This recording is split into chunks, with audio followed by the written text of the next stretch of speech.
Masih bersama kami pemirsa dalam program kesayangan Anda, Downcast. Saya Doni The Kaiser. Dan saya Don Bosco Selamun. Oke, Bang Don, ini kan segmen terakhir. Tapi Betul. setidaknya, saya mau tanya Bang Don dulu. Setelah kita diskusi sama Prof, ada harapan nggak kalau bicara tentang masa depan peradilan di negeri kita? Kalau melihat angka yang disitir oleh Statistik. Prof statistik bahwa integritas itu makin baik gitu, ada harapan kita. Berarti ada cahaya di ruang gelap ya? Ada cahaya di ujung lorong. Iya, cuma Cuman jauhnya. berapa lama gitu menuju ke sana, itu kan masalah. Nah, karena itu Prof, saya juga ingin mengkritisi soal kompetensi hakim. Karena mau tidak mau, kualitas hakim tentu berpengaruh pada hasil putusan dan cara dia Pasti. mensikapi ya kan aturan main, regulasi, dan termasuk bagaimana dia kuat menghadapi godaan-godaan ya Prof ya. Iya. Bagaimana itu KAI melihat ini Prof? Jadi tugas KAI tadi ya, Ya. di konstitusi menjaga martabat perilaku hakim dan sebagainya tadi adalah satu melakukan pengawasan. Mengawasi, ya. Nah, ini diterjemahkan dalam undang-undang. Ya. Kalau dia macam-macam, dia ada upaya-upaya menyimpang, nah kita awasi, Ya. kita pantau. Yang kedua, kita lindungi kalau ketika independensinya Ya. intervensi, Ya, diintervensi ya. diancam diintervensi, termasuk juga ketika diberi iming-iming. Oh, kalau diiming-imingi emang harus dilindungi Prof? Nah, ini Lapor dong. Lapor dong ke KAI. Ini saya ditawarin nih, gimana nih? Ada Prof yang lapor. Sementara belum. Kita masih menunggu. Jadi kalau diintervensi, jadi lapor. kalau diancam, Tapi saya kampanyekan terus. Jadi kalau diancam dia lapor, Lapor. Prof. Tapi kalau dia dikasih iming-iming gitu nggak dilapor. dia sudah ya kurang apa saya bicara ya. Maksud saya, Ini menarik. Maksud saya waktu kampanye saya sampaikan berarti bapak-bapak kalau ditawarin itu bapak itu barang dagangan. Loh, barang dagangan. Barang dagangan dibeli. Putusan bapak itu barang Bisa dagangan. dibeli berapapun Iya. harganya, Padahal tetap ada harga. Padahal apa marwah bapak itu pada putusan bapak yang adil. Tapi gaji saya kecil katanya. Kan sudah naik. Kan sudah naik. Dan yang kedua ya apa ya menurut saya wajar lah. Kalau saya bolak-balik ngomong itu ya, yang kemudian banyak hakim juga nggak setuju nih. Kalau mau kaya jangan jadi hakim. Tapi bahwa Anda akan hidup wajar pasti. Ya, apalagi kalau meningkat ya dari hakim pengadilan tinggi ke pengadilan tinggi menjadi hakim agung kan pasti ada remunerasi yang meningkat. Pasti layak dong hidupnya. Iya. Nggak usah cari-cari yang macam-macam aja layak. Nah, ini yang kemudian mesti ditekankan. Kedua, standar hakim. Kalau Anda memang pengen jadi hakim, Anda harus sadar sejak awal bahwa standar sosial, etik Anda itu lebih tinggi dari manusia biasa, Iya. masyarakat biasa. Atas Contoh nama aja, Tuhan dia mutusin. Iya. Iya. contoh aja misalnya. Ini saya omongin, kalau lawyer, nih ya, mungkin kita lihat di IG itu kan, ya. Lawyer menang kasus kemudian pesta-pesta. Iya. Hakim loh, Pak. Pesta nggak boleh. Dugem nggak boleh. Iya, iya. Emang standarnya apa? Malah dicurigai ya kalau dia Pakai Tuhan kok Iya, dugem betul. kan gitu. Iya, Nah, kayak gitu. Jadi memang harus disadari seorang hakim itu bukan sekedar orang lulus kuliah lalu cari kerjaan. Iya. Nah, ini sebenarnya kita minta untuk diberi akses pada seleksi calon hakim itu minimal pada pada wilayah KIPPH tadi, etik tadi. Anda Artinya sanggup nggak begini, gitu? Prof. Perilaku dia di ruang sidang maupun di luar ruang sidang kan itu kan disorot oleh publik. Iya. Di luar ruang sidang pun dia tidak boleh melakukan hal-hal yang tercela kan. Iya. Itu tuh makanya yang agak berat jadi seorang hakim. Saya aja nggak berani jadi hakim. Kan mendidik jadi calon hakim. Saya mendidik aja. Ya, itu kemudian yang ketiga adalah meningkatkan kapasitas. Ya. Oke. Ya, kapasitas dan kesejahteraan sudah lah ya, kita misalnya nggak cuma gaji sebenarnya kita diskusikan dengan Mahkamah Agung itu dari kesehatannya, Ya, ya, ya. kemudian benefit di luar gaji lah. fasilitas itu lah. Ya, ada beberapa yang kemudian sudah dirubah dari BPJS kemudian menjadi in health assurance gitu ya. Itu kan mulai naik lah. Ya, banyak hal juga yang perumahannya gimana, yang depan kasihan juga hakim. Ada beberapa kasus hakim meninggal di kos-kosan. Gitu. Iya. Nah, ini yang Tapi yang kemarin ditemukan di apartemen semua temuan. dengan nilai yang fantastis ya. Itu nggak Oke, ngekos, terus itu nggak ngekos. Ngekos sih Prof, tapi kosnya di apartemen ya kan. Itu pemilik apartemen itu. Sebenarnya kan jadi hakim kaya nggak apa-apa kan, selama dia kayanya dari cara-cara yang wajar dan benar kan. Loh, saya nggak bilang nggak boleh kaya, cuma jangan mencari kekayaan ketika menjadi hakim. Ya. Boleh, misalnya istrinya pengusaha atau Iya. Mungkin dia juga pengusaha, Prof. Pengusaha entrepreneur di bidang kehakiman. Jual beli Nggak kasus. boleh. Nggak boleh. Kalau hakim nggak boleh. Tapi kalau bicara kompetensi tadi Bang No sudah menyinggung soal penilaian publik yang Nah. kemudian Satu lagi tadi Bang, yang tentang peningkatan kapasitas. Itu kita punya namanya program PKH, peningkatan kapasitas hakim. Itu kita lakukan pelatihan terhadap para hakim. Ada dananya. Ada dari KY sendiri malah. Wih. Itu kita biayai semuanya. Itu sekitar 700 hakim per tahun. Nah itu per kelas-kelas dengan tematik-tematik dengan isu-isu hukum baru gitu kan. bentuknya apa tuh, Bro? Pelatihan. Pelatihan. Kemudian case studi kasus kayak gini gimana. PKH. Oh, ini Namanya PKH. ini menarik sih karena mereka harus update kan. Iya. iya. Kalau nggak update kan Coba repot. cyber. Iya, Cybercrime kalau dia tidak paham gimana? Nah, betul. Iya. Tapi namanya kok PKH sih, Prof? Kayak itu program keluarga harapan yang prasejahtera, Prof. Kompletnya PKKH ya, peningkatan kesejahteraan dan kapasitas hakim. Oh, ada kesejahteraan. Ya, tadi bagian itu. Jadi mensurvei dan sebagainya. Tapi ada peningkatan juga kapasitas ya tadi. Nah, ini yang kemudian supaya mereka update, supaya mereka bisa punya terobosan-terobosan gitu ya. Jangan kadang-kadang kan hakim itu menafsirkannya. Saya pernah memeriksa hakim. Akhirnya kita berdebat soal tafsir. Kami pakai pasal ini, Pak. Padahal kan sebenarnya KY nggak boleh masuk ke substansi ya. Tapi kenapa ini menjadi persoalan, saya bilang gitu. Karena saya pakai pasal ini, Pak. Nah, lalu saya tanya, Anda menafsirkannya gimana? Menafsirkan begini-begini. Ya jadi, gitu.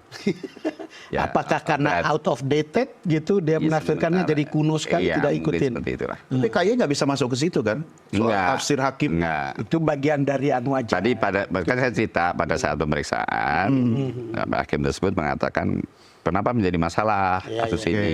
Karena kami pakai pasal ini. Nah, kenapa pasal itu? Karena kami tafsirkan seperti ini. Nah, misalnya Kompetensi lagi dong ya. Nah, kompetensi lagi, Prof, kapasitas lagi. tadi kan Prof Mukti bicara soal perlindungan hakim. Perlindungan dari ancaman, mungkin juga ada iming-iming, macam-macam. Ya. Yang ancaman ini, ada nggak case-nya? Banyak. Hakim yang datang, kami merasa diancam. Banyak, Hah? banyak.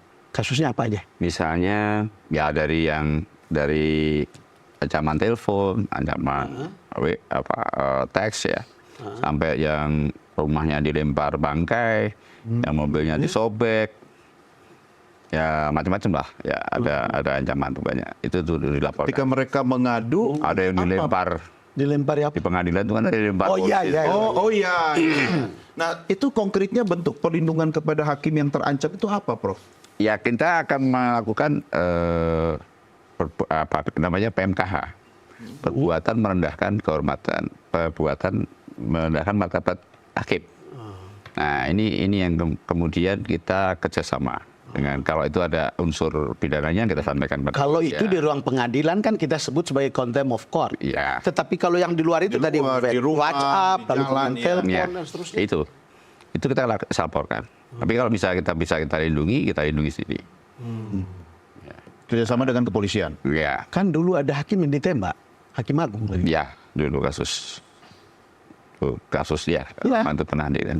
Iya. Ada Hakim Agung. Nah, kalau saya boleh cerita, pas ada kunjungan kerja di Amerika, kita bandingkan soal advokasi ini.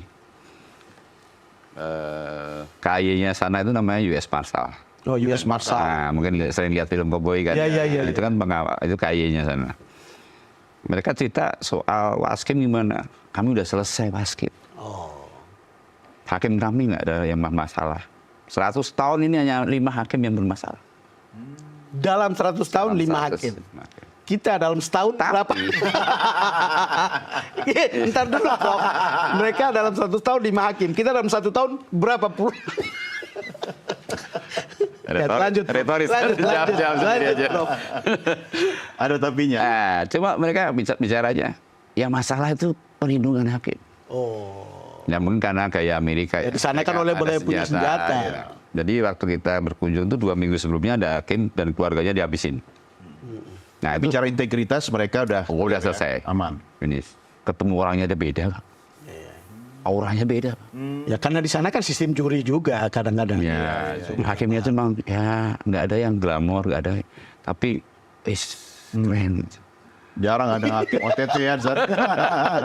Ya itu kan idealnya, Prof ya. Dengan Karismanya tuh, karismanya Iya, maksudnya. dengan karisma. laporan 3.000 tadi bisa bayangkan seperti apa gitu, Prof. Jadi gambarannya gitu lah. Jadi kenapa penting advokasi? Ya mereka mungkin udah lebih dulu kan ya. Iya. Yang diancam tadi itu ada nggak kasus yang bisa disebut? Prof? US Marshal misalnya itu kan berdiri tahun 1778, 2 tahun setelah Amerika merdeka. Oh, kita udah ratusan tahun dia. Iya. Kita juga baru 2005 kan ya. Prof, yang diancam tadi itu bisa disebutkan nggak kasusnya? Yang di Bengkalis kalau nggak salah, itu yang dilempar bangkai. Rumahnya. Iya. Dilempar bangkai itu kan mau bunuh berarti kan? Iya. Iya. Ya. Mau Iya. kirim sinyal itu kan? Terus yang di mana lagi itu Banyuwangi itu mana tuh ya? Yang disobek banyak mobilnya Itu itu semua di sobek luar pengadilan ya? di luar pengadilan. Iya. Tapi berkaitan dengan kasus. Oke. Kalau kasus yang melibatkan beberapa jenderal, ada nggak? Belum terlaporkan yang itu. Bener nih, Prof. Enggak, benar serius. Tertulisnya ya. Iya, tertulis ya. Wah, ini Abang juga nanyanya saat-saat terakhir. Kadang-kadang kan orang bilang kalau ada yang pegang pistol, itu kan bisa mengancam kemana-mana. Iya, iya. Bukan kenapa, nggak tahu. Kalau saya pegang pistol juga mungkin merasa kuat sekali kan. Iya, makanya tidak semua orang boleh kan ada tesnya. Tapi Prof, paling tidak begini. Ya, mudah-mudahan diskusi kita ini kan juga bisa mengedukasi masyarakat di Bilqis. Ya. Tapi idealnya menurut Prof Mukti Fajar sendiri tentang hakim kita itu, kalau Anda diminta menceritakan dalam satu kalimat singkat. 3 rumusan dong, jangan cuma satu Oh iya, kalimat. iya. Seperti apa sih, Prof? Hakim. Iya. Yang ideal. Satu, dia harus selesai dengan urusan dunia. Berat ya. Tapi bukan berarti nggak makan. Oh, iya. Kan ada hakim yang protes. Stop. Ada yang protes. Masa kita nggak makan? Selesai Kita dengan nggak urusan boleh. dunia. Bukan itu. Tapi pada saat Anda memutus, hanya kuasa Tuhan. Artinya hanya kamu bukan urusan dunia itu. Iya. Oke. Pegang prinsip itu. Integritasnya Selesai urusan selesai. duniawi. Ya. Yang kedua, Prof. Yang kedua, ya dia punya kapasitas. Iya. Punya ilmu. Orang baik tapi nggak punya ilmu, yang putusannya salah juga kan. Betul. Itu yang terus didorong sama KW juga kan, Ya. dengan berbagai bimtek dan kegiatan. Ya. Oke. Kemudian dari unsur kelembagaan. Ada pendukung. Lembaganya Ada daya dukung daya dari dukung dari lembaga. Lembaga ya bisa dari Mahkamah Agung, bisa dari KAI, bisa dari lembaga yang lain untuk ikut juga termasuk masyarakat untuk Ya. mengawasi. Apa yang Anda harap dari masyarakat, Prof? Kalau harapan saya ya masyarakat satu hari nanti percayalah sama lembaga peradilan ini benar-benar bersih Kan percaya kan, masih kan? dan peradilan juga harus bisa membuktikan bahwa Anda layak dipercaya. Iya. Hanya itu yang sekarang kalau kita bilang, masyarakat percaya sama hakim, mana ada yang mau percaya? ya karena ini tadi 20M tadi kan jadi kemana orang kemudian ini lagi. Masyarakatnya bilang gini, Prof, sorry ya, buktiin dulu. Itu sama dengan begini, yang terlibat mafia dalam proses peradilan itu ada 50 hakim gitu. Iya. Kalau kita bilang ada 100 hakim, mana yang percaya kalau cuma 100, Prof. Tetapi langkah untuk menuju ke sana menurut saya udah benar itu, Prof. Iya. Dari KY. Ya. Prof, kita harus akhiri, tapi apa yang bisa Anda sampaikan kepada hakim-hakim yang menyaksikan program kita sekarang biar tidak ngikut jejaknya hakim yang ketangkap kemarin itu? Aduh, ngasih fatwa nih ya. Iya. Fatwa KY. Ya, mungkin sekedar mengingatkan saja kepada teman-teman hakim, para yang mulia, bahwa Anda harus punya kesadaran penuh sebagai seorang hakim, di mana hakim itu adalah seorang pengadil, bukan sekedar pelaksana tugas, bukan sekedar profesi, tapi Anda adalah seorang pengadil yang putusan-putusannya itu akan menjadi mahkota Anda dan menjadi warisan legacy Anda. Mudah-mudahan para yang mulia mendengar statement Prof. Lutfi Fajar. Kalau belum dengar, nanti linknya kita kasih Prof. Sebarkan ke semua hakim. Prof. Mukti, terima kasih Prof. Sama-sama. Terima kasih, Prof. Sama kami. Sama-sama. Jaga kesehatan Prof. Karena tugas Anda masih cukup berat.